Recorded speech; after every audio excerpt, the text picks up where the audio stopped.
escribe al ángel de la iglesia en Éfeso, el que tiene las 7 estrellas en su diestra, el que anda en medio de los 7 candeleros de oro, dice esto. Escuche, preste mucha atención. Yo conozco tus obras y tu arduo trabajo y paciencia, y que no puedes soportar a los malos, y has probado a los que se dicen ser apóstoles y no lo son, y los has hallado mentirosos, y has sufrido y has tenido paciencia. Fíjese que es la segunda vez que le dice que ha tenido paciencia. Y has trabajado arduamente, segunda vez que le dice que trabajó arduamente, por amor a mi nombre, y no has desmayado. Verso 4 dice: pero tengo contra ti, si está el pasaje en pantalla, vamos a ponerlo. Pero tengo contra ti que has dejado tu primer amor. Diga conmigo: pero tengo contra ti que has dejado tu primer amor. Recuerda por tanto de dónde has caído y arrepiéntete y haz las primeras obras. Pues si no, vendré pronto a ti y quitaré su candelero de su lugar si no te hubieres arrepentido. Pero tienes esto, que aborreces las obras de los nicolaítas, las cuales yo también aborrezco. El que tiene oído, oiga lo que el Espíritu dice a las iglesias. Al que venciere, le daré a comer del árbol de la vida, el cual está en medio del paraíso de Dios. Muy bien. Este mensaje que ustedes acaban de escuchar es un mensaje que Jesús se lo da. Jesucristo se le revela al apóstol Juan en la isla de Patmos.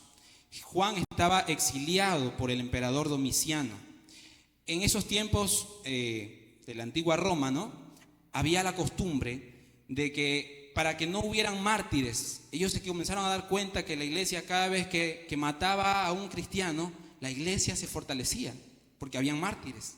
Entonces, para que no hubieran mártires, el emperador, ¿qué hacía? Los exiliaba, los mandaba a una isla lejana y la gente muchas veces se olvidaban de ellos. Entonces, esa era la estrategia que quiso hacer el emperador Domiciano con el apóstol Juan. Pero Dios es tan maravilloso que en medio de esa situación, que él estaba en esa isla, se le revela a Jesús.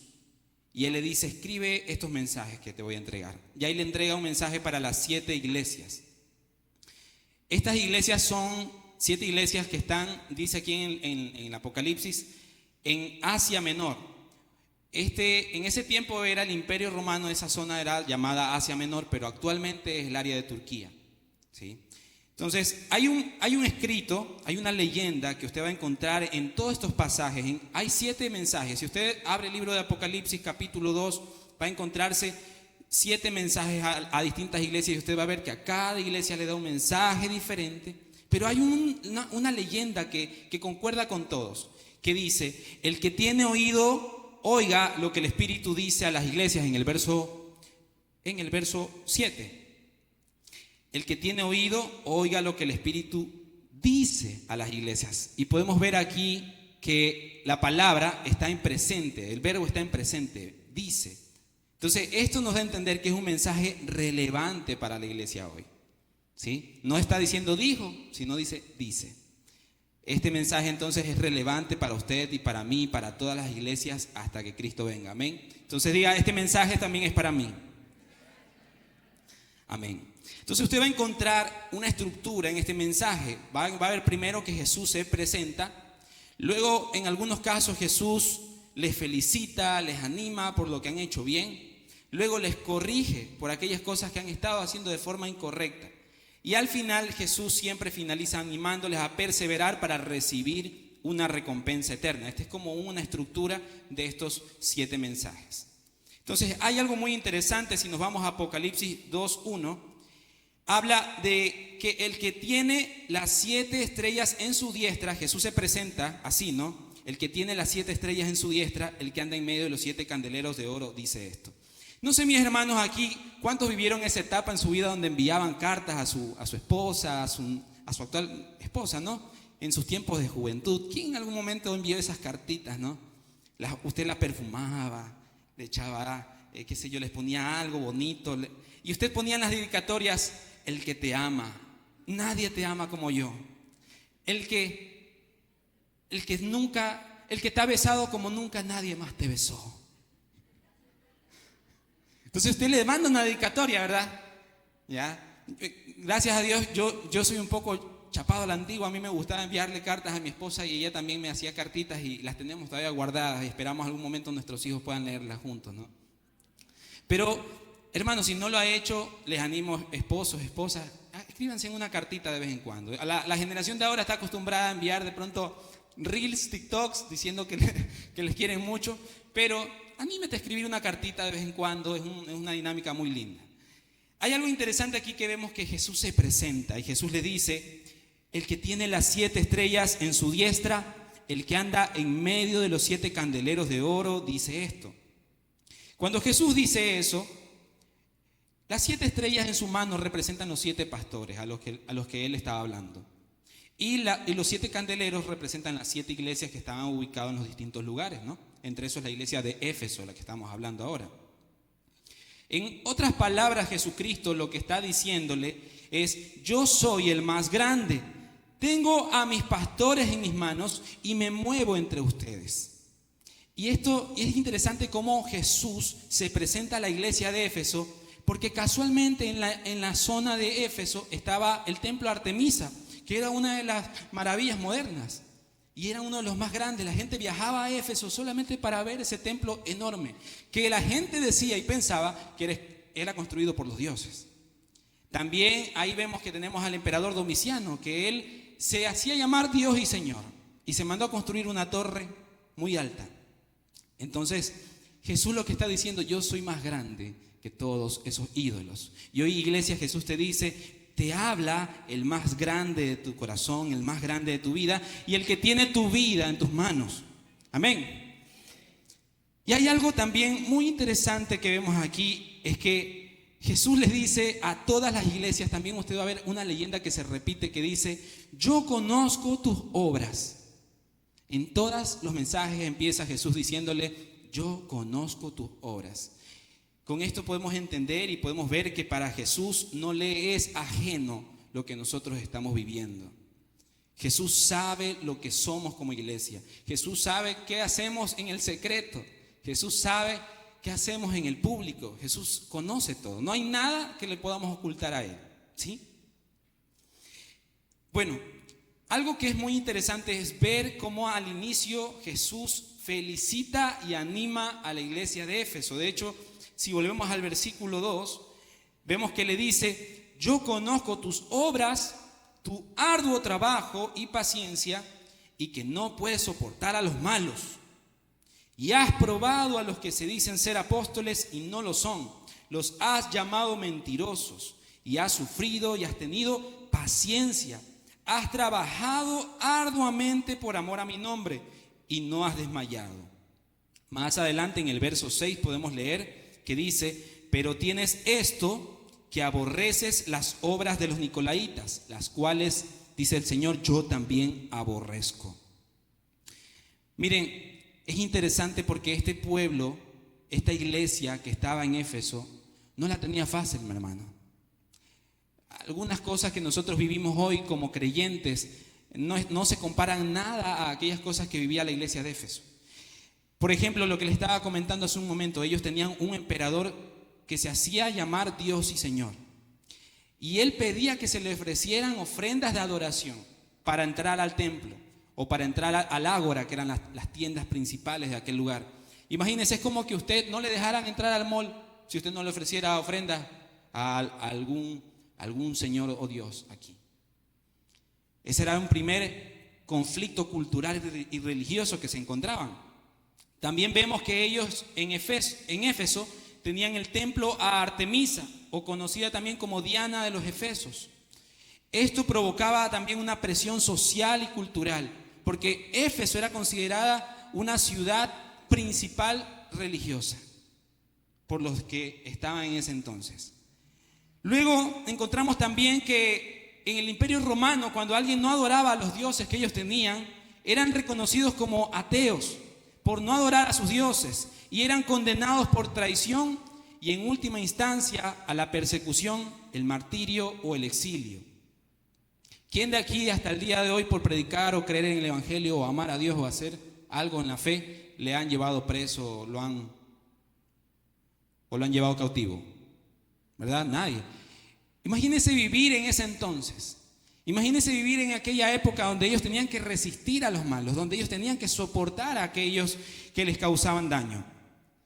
Entonces vemos que en medio de esto la iglesia de Éfeso trabajaba, se esforzaba, resistía a los malos, soportaba con paciencia las pruebas de su fe.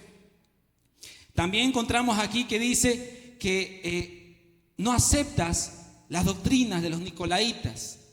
Y hablar de los nicolaítas voy a hacerlo muy rápido porque solamente quiero que usted escuche unas cuantas cosas.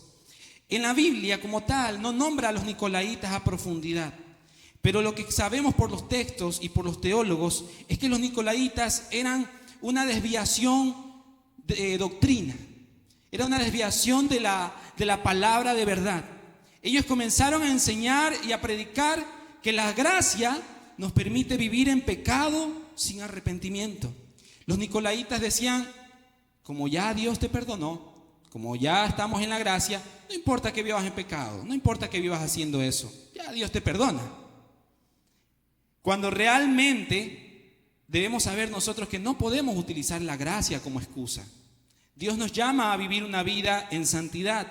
Lo que dice en Romanos 6:15 dice, ahora bien, ¿eso significa que podemos seguir pecando porque la gracia de Dios nos ha librado de la ley? Dice aquí Pablo. Claro que no. También dice que los nicolaítas mezclaban la fe cristiana con prácticas paganas o supersticiones. Esto de aquí, ¿qué pasaba? Que ellos, para no ser excluidos, ya conocimos un poco del contexto de esa ciudad, para no ser excluidos, ellos participaban de las fiestas paganas. Ellos participaban de lugares donde realmente los cristianos de verdad no entrarían. ¿Y qué es lo que dice la palabra respecto a esto? En 1 Corintios 10:23 dice, es verdad que todo está permitido, pero no todo es provechoso ni edifica a los demás. Y número 3, ellos separaban su vida espiritual de su conducta moral. ¿Qué significa esto? Que ellos pensaban que para buscar las manifestaciones del Espíritu no tenían que estar bien con Dios. O sea, que su vida moral era una cosa y su vida espiritual era otra. O sea, ellos creían que podían pedirle al Espíritu Santo que se manifieste, hablar en lenguas, hacer milagros, señales, pero en su corazón o en su vida íntima seguían practicando el pecado. Entonces encontramos aquí otro pasaje en 1 de Juan 3:9, donde dice, ninguno que sea hijo de Dios continúa en el pecado, pues tiene la nueva vida que Dios le dio y por esto no puede seguir pecando.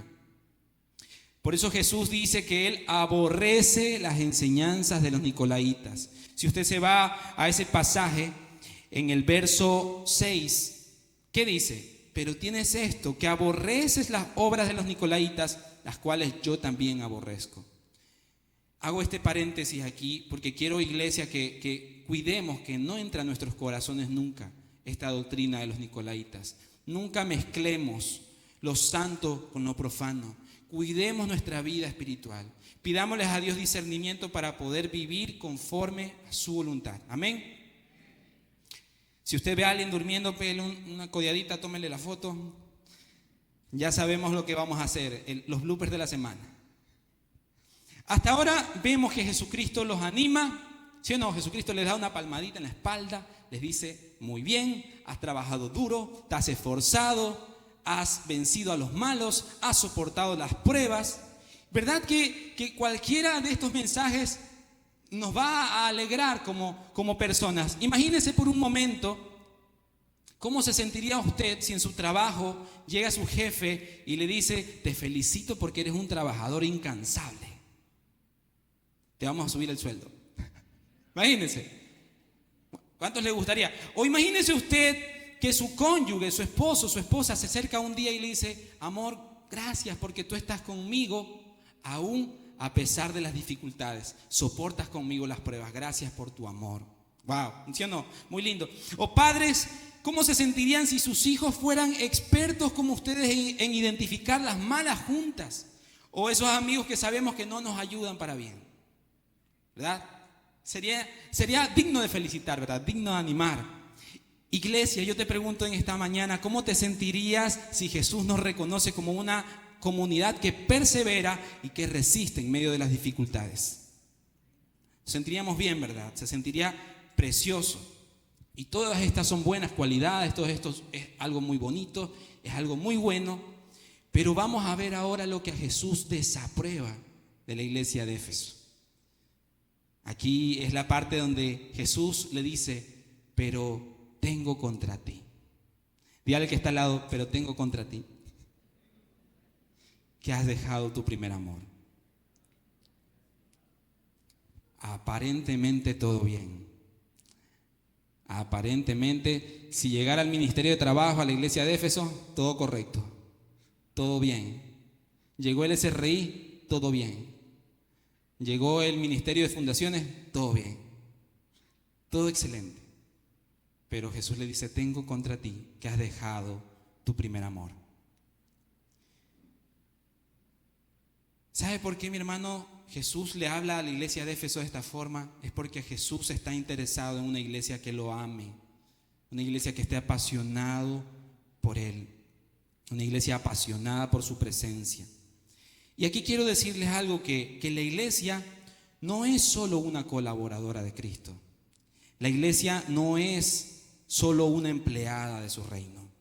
La iglesia es la amada de Cristo. De hecho, uno de los grandes mandamientos que Jesús nos habla en Marcos 12:13 dice, y amarás al Señor tu Dios con todo tu corazón, con toda tu alma, con toda tu mente, con todas tus fuerzas. Mire, y con esto no estoy diciendo que no es importante servir. No vaya a pasar a alguien, se le cruce la idea al día de mañana y diga, no, hermana, yo no voy a servir porque yo amo a Dios. Y ya con amarlo es suficiente. No, con esto no estoy eximiendo eso. Con esto no estoy diciendo que no es importante ni valioso el trabajo y el servicio que usted hace por el reino. Sí lo es. Pero aquí hay algo interesante, que Jesús no solo quiere que le sirvamos. Jesús no solo quiere que hagamos las cosas bien. Jesús quiere también que le amemos de verdad. Jesús está buscando una iglesia que le ame. ¿Y cuántos aquí aman a Dios de verdad? Amén. Apláudale al Rey.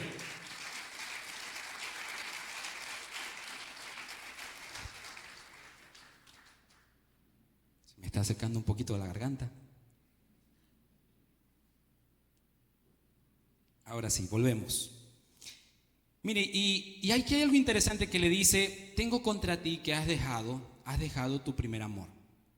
Y el primer amor podemos verlo de dos maneras, podemos encontrarlo de dos formas. Normalmente cuando hablamos del primer amor, nos solemos pensar o imaginar que se refiere al amor que teníamos al principio, ¿verdad? Pero yo quiero que también usted vea que otra forma de ver al primer amor es en cuanto a prioridades. O sea, Dios no quiere solamente que lo amemos como al principio, Dios también quiere que seamos el primer amor, o sea, el primero en nuestro corazón. Entonces, al conocer esto, vamos a ir viendo las dos perspectivas, la de que ya no amamos a Dios como al inicio. Y es que cuando recién comenzamos el Evangelio, no sé si muchos se acuerdan, cuando usted tiene ese primer encuentro con Dios, uno está como enamorado, ¿verdad? Uno está como apasionado, uno quiere servir en todo, quiere orar, quiere leer la Biblia, está todo el día con alabanzas en su vehículo, le está predicando al vecino, le está predicando a su compañero del trabajo. Usted cree que con Dios es invencible. Y usted le cree todo a Dios. Y usted llega el domingo a todo, está amén. Todo evento llega. Todas las reuniones que hay en la iglesia, usted llega. Y está ese amor primero encendido en nuestros corazones. Pero ¿qué sucede? Con el pasar de los años, con el transcurso del tiempo, ese amor se va poco a poco debilitando. Yo quiero decirle a usted que si le estoy hablando del primer amor y usted dice, yo no he experimentado eso, yo oro para que usted lo experimente. Yo oro para que usted se encienda su corazón y usted pueda experimentar también ese primer amor. Me atrevía a hacerle unas preguntas a algunas personas, entre esos a ChatGPT. Me atreví a preguntarle cuáles serían las posibles razones por las que un matrimonio ya no se aman como al principio. A ver, piense por un momento, posibles razones por las que un matrimonio ya no se ama como al inicio. Y estas fueron las respuestas más destacadas. Presta atención, matrimonios, presten atención. Los que en algún momento jóvenes que se anhelan casar, presten atención a esto. Expectativas no cumplidas. Falta de comunicación e intimidad. No codee a su esposa, por favor. No codee al esposo. Infidelidad, rutina y monotonía y diferentes prioridades. Wow. Si nuestra relación con Dios fuera como una relación de matrimonio, imagínense, podríamos decir también que nuestro primer amor pasa por estas situaciones. Vamos a analizar cada una. Expectativas incorrectas. Yo le he llamado aquí, esperamos que Dios haga algo en nuestras vidas y no sucede. No sé si a usted le ha pasado que usted ora para que algo haga Dios en su vida, o usted se acerca de una forma incorrecta. Usted le dice, Señor, que me den este trabajo, que me salga esto. Y pasa que no sale, pasa que no sucede, pasa que no se sanó. ¿Y qué es lo que sucede cuando nosotros tenemos un nivel de inmadurez en la fe? Nos resentimos con Dios. Entonces, esa es la primera razón por la que nosotros comenzamos a enfriar ese primer amor. También encontramos situaciones aquí que muchas veces le pedimos algo a Dios, no sucede, nos alejamos o dejamos nosotros en su momento de confiar en Dios. El segundo punto que quiero analizar es cuando dice falta de comunicación e intimidad.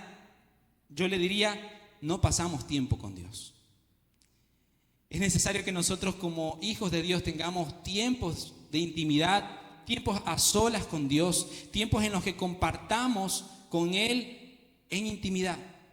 Y una de las razones por las que se pierde este primer amor es porque usted comienza a dejar de buscar a Dios.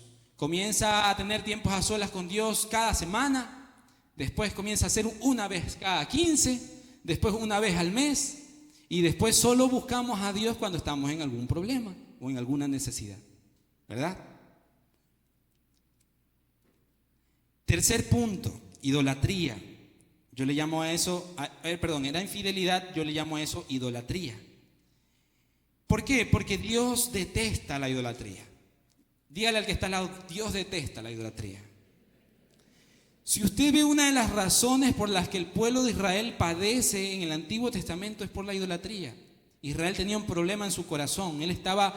Ellos tenían al mejor Dios, al más grande, pero ellos querían hacerse dioses de barro, de palo, de madera, de bronce. Entonces, en este tiempo, tal vez ya no tenemos problemas con adorar algún tipo de Dios de barro, de bronce, pero sí tenemos idolatría en nuestro corazón. Amamos más otras cosas que a Dios. Y aquí quiero poner un pasaje de ejemplo en Mateo 6:26. Mateo 6:26 dice, nadie puede servir a dos señores, pues menospreciará a uno y amará a otro, o querrá mucho a uno y despreciará al otro. Ustedes no pueden servir a la vez a Dios y a las riquezas. Entonces, a veces hay otros ídolos en nuestro corazón y eso incurre en una infidelidad espiritual con Dios. Rutina y monotonía. De esta parte, este punto es donde se inspira la hermana Shakira. ¿Se ha escuchado?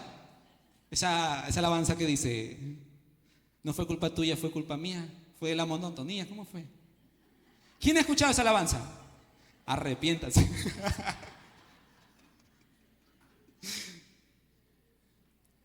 Miren, y algo que puede pasar en nuestras vidas con Cristo es que también podemos caer en un momento en una rutina y una monotonía. Y eso yo le he llamado religiosidad. Porque miren lo que dice este versículo en Mateo 6:7. Jesús, cuando está hablando de la oración a sus discípulos, le dice, cuando estén orando, no hagan como los paganos, que se ponen a repetir la misma oración, porque piensan que mientras más palabras usen, más los va a escuchar Dios. Entonces, ¿qué pasa? Hay personas en la fe, esto nadie me lo ha dicho, si yo pongo el ejemplo y ustedes esto se lo reveló el Señor. Hay personas de pronto que tienen una costumbre de que todos los días a las 6:10 de la mañana tienen un tiempo de orar con Dios, pero su oración con Dios siempre es la misma. Señor, cubre mi familia, guárdame, me cubro con la sangre de Cristo, protégeme, llévame y tráeme con bien. Guárdame, Dios. Amén. Entonces hay gente que todos los días tiene la misma rutina. Y es verdad, si usted le pregunta, ¿estás orando? ¿Estás buscando a Dios? Claro, yo estoy orando todos los días, 6 y 10 de la mañana, religiosamente. Yo lo hago. Y hay personas que hacen algo, una rutina, y no está mal. Escúcheme, no digo que eso esté mal, no digo que esté incorrecto, pero yo lo que quiero invitarle a que usted sea creativo con Dios. Haga algo distinto esta semana. ¿Qué le parece si esta semana usted le escribe una carta a Dios? ¿Qué le parece si esta semana usted hace una cita con Dios? Pero haga una cita en su agenda. Diga, martes 6 de la tarde voy a irme a la playa a ver el atardecer y a orar ese día con mi Biblia. Qué sé yo, 5 de la tarde. Haga algo distinto. Tal vez si usted siempre ora en su cuarto, esta vez ora en la terraza. Si usted siempre ora en la sala, esta vez salga a correr y a adorar a Dios mientras corre. Hay distintas maneras de buscar a Dios. Hay distintas formas de adorarle. ¿Sí? Ponga alabanza en su vehículo. Ponga una prédica mientras está haciendo alguna tarea en que no requiera mucho esfuerzo de pensar. Pero busquemos formas creativas de amar a Dios. ¿Sí? Entonces vemos que estas son una de las múltiples razones por las que nuestro primer amor se enfría. Y el punto número 5, diferentes prioridades.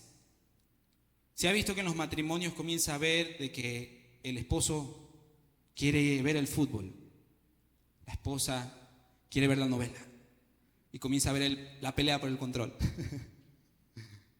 Y así cosas pequeñas, aún también cosas grandes. También sucede que con Dios comenzamos a tener diferentes prioridades. Dios nos dice, ama esto, pero nosotros decimos, no Señor, yo quiero amar esto. Entonces vemos que comenzamos a dejar de amar lo que Dios ama. ¿Y qué es lo que más Dios ama? Dios lo que más ama son a las personas. Y sabe que esta para muchos de nosotros, y me incluye, es una de las más difíciles. Amar lo que Dios ama es amar también a las personas. No sé si usted se ha fijado, pero a veces tenemos la costumbre de que vamos manejando o vamos conduciendo y como ya hemos cambiado porque Cristo llegó a nosotros, ya no lo insultamos de forma verbal, pero sí en nuestra mente vamos diciendo, ve este. Y odiamos a la gente que no conocemos. Otra vez ese vecino que me cae. Entonces, Dios nos manda a amar a las personas. Y también nos manda a amar a los hermanos de la fe. Y usted puede verlo en 1 de Juan 4:20, donde dice, si alguno dice, yo amo a Dios y aborrece a su hermano, es mentiroso. Wow, mire, si decimos que amamos a Dios y aborrecemos a nuestro hermano o a las personas que están en la fe, somos mentirosos. Pues el que no ama a su hermano, a quien ha visto, ¿cómo puede amar a Dios a quien no ha visto? Entonces, esta es una de las razones también porque el primer amor se apaga en nuestras vidas. Porque comenzamos a amar otras cosas y no amar lo que Dios ama.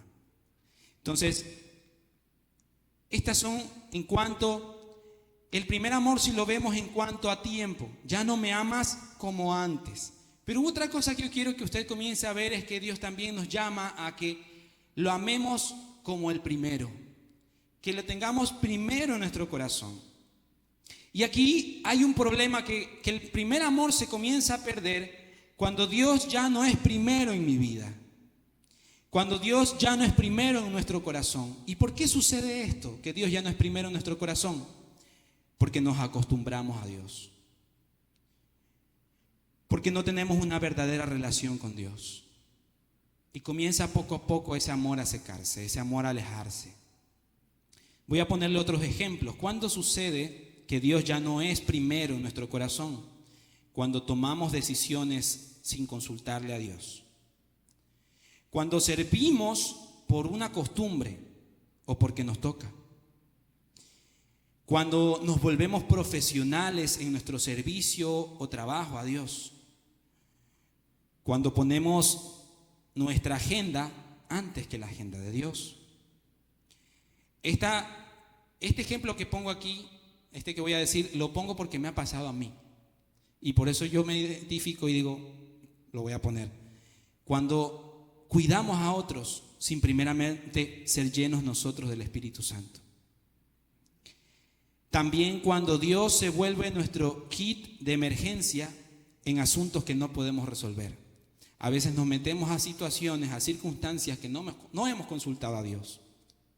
Y cuando ya estamos hasta aquí, cuando ya estamos que nos supera la situación, ahí buscamos a Dios. Ahí estamos: Señor, ayúdame, dame la solución, dame la respuesta. Pero no preguntaste antes a Dios, no preguntamos a Él antes. Él dejó de ser nuestro primero y se volvió segundo, tercer lugar o la llanta de emergencia.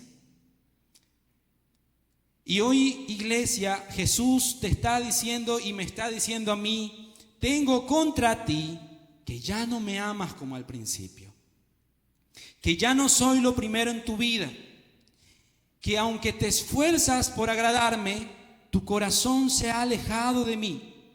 Sabes mucho o sabes poco, pero no me estás conociendo a mí. Iglesia, cuando escuchamos estas palabras, a mí se me parte el corazón. Jesús nos dice: está todo bien, estás haciéndolo bien, pero tengo contra ti que no me amas como antes, que nuestro amor se está enfriando. Iglesia, ¿qué podemos hacer, iglesia? ¿Qué podemos hacer? ¿Sabe que yo veo algo tan grande de Dios, que Dios siempre, Él tiene en una mano la corrección, pero en otra mano tiene la gracia? Y este versículo no es la excepción. Él dice que nos da una respuesta. Si usted ve el pasaje, acompáñeme al verso 5 de Apocalipsis 2. Mira al que está al lado y dígale: ¿y qué hacemos? ¿Qué hacemos? ¿Y ahora? ¿Qué podemos hacer? Pero mire, dígale también al que está al lado: cuán bueno es Dios, que nos da una salida, que nos da una respuesta, que nos da una solución. Mire lo que Jesús dice en esta carta. Le dice: recuerda por tanto de dónde has caído y arrepiéntete y haz las primeras obras, pues si no, vendré pronto a ti y quitaré su candelero de su lugar si no te hubieres arrepentido. Miren, aquí Dios nos da una estrategia. De hecho, quiero que me acompañe a poderla aplicar en este momento. Dice aquí: recuerda de dónde has caído. No sé a cuántos de ustedes le ha pasado que se le ha perdido un objeto, una billetera, las llaves del vehículo, el celular. A mí me ha sucedido de todo eso.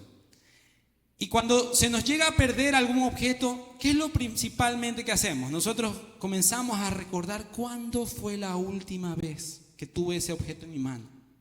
No, a ver, yo salí. Y uno comienza haciendo que uno comienza hasta a caminar para atrás así. Uno comienza a decir: a ver, yo las puse aquí, después las cogí acá. Entonces uno tiene que recordar, hacer un proceso mental en recordar dónde fue que se perdió eso. Asimismo, hoy Jesús nos está diciendo, iglesia: recuerda, por tanto, de dónde has caído. Comienza a hacer memoria. ¿Cuándo fue la última vez que de verdad yo amé, o yo me apasioné, o yo hice algo así por Dios, loco? Tal vez usted dirá: hace un mes, hace 3 meses, hace un año, hace 5 años. Tal vez algunos dicen: yo ya hace mucho tiempo que no tengo una experiencia así con Dios. Me acuerdo cuando en esos tiempos, pero no ha pasado. Entonces yo te invito, iglesia, lo que dice Jesús: recuerda, por tanto, de dónde has caído. Recuerda en dónde se te perdió ese primer amor. Recuerda en dónde dejaste de amar a Dios como lo amabas antes. Yo te invito que recuerdes. Y si hay alguno aquí que no ha experimentado ese amor, te pido que comiences a decirle al Señor: yo quiero que me presentes ese amor que tanto me están contando aquí. Quiero experimentarlo. Segundo, yo quiero que te invites, yo te quiero invitar a que te pongas sobre tus pies. Ponte de pie un momento.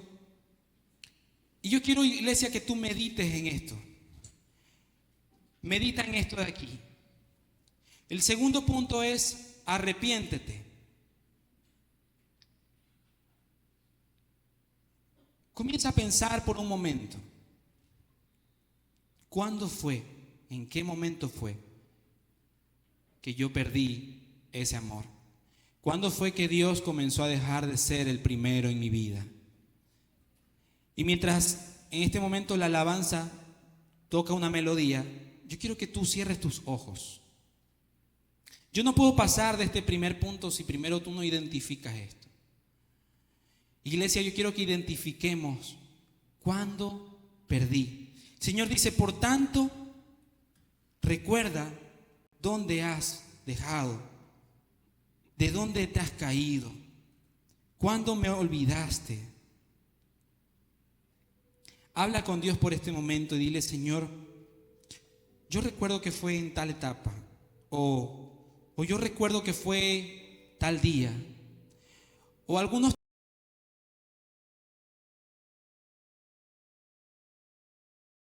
pasó. Y algunos descubriremos que hemos estado posiblemente resentidos o enojados con Dios, porque hemos querido que Dios haga de nuestra forma. Tal vez alguno sabe, alguno identifica que ha dejado o ha permitido un pecado en su vida, en su corazón.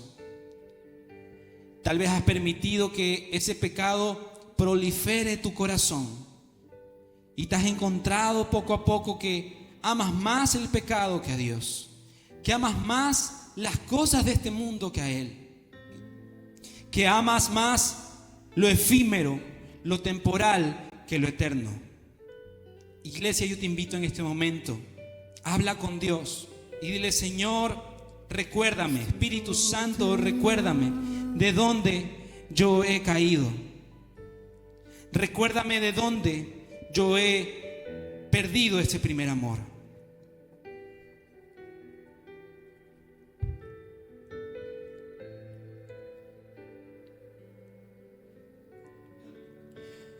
Hoy yo traje este mensaje porque quiero que te reconcilies con el Padre.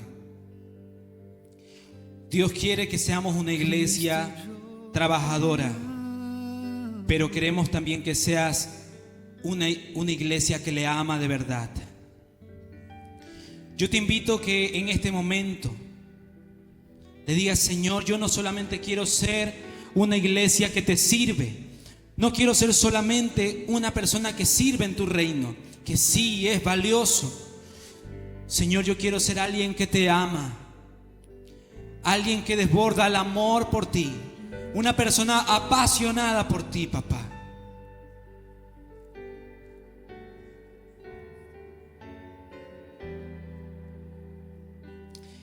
Lo segundo que el Señor nos habla, lo segundo es que el Señor habla en esta palabra, es que arrepiéntete. El Señor te dice en este momento, una vez que ya identificaste, que ya recordaste, arrepiéntete. Y si tú no conoces a Cristo, si tú no has experimentado ese amor de verdad, yo te invito a que levantes tus manos bien alto.